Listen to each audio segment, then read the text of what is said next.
Hi అండి, ఈరోజు బోండా చేస్తున్నాను. దీనికోసం నేను ఈ గిన్నె కొలతతో మైదా పిండి తీసుకున్నాను.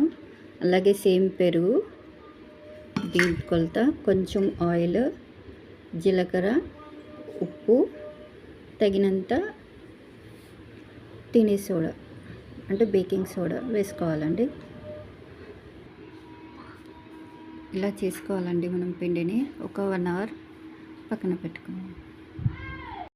1 అవర్ అయింది కదండి. మళ్ళీ పిండిని ఇట్లా మళ్ళీ స్మూత్గా చేసుకున్నాము.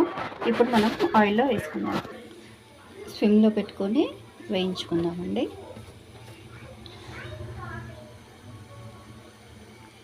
చూడండి, టేస్ట్ అయితే సేమ్ మన హోటల్ లాగానే ఉంది. ఆయిల్ వస్తే అస్సలు అతుక్కోవట్లేదు. మెత్తగా మంచిగా ఉంది. టేస్ట్ అయితే ఉంది. చాలామందికి అయితే ఇట్లా ఆయిల్గా వస్తుంది. అట్లా ఆయిల్గా అయితే ఏం లేదండి. టేస్ట్ అయితే చాలా బాగుంది. చాలా బాగుందండి. వేడివేడిగా బోండాలు రెడీ అయినాయండి. కొంచెం సేపు మారింది. Thank you for watching.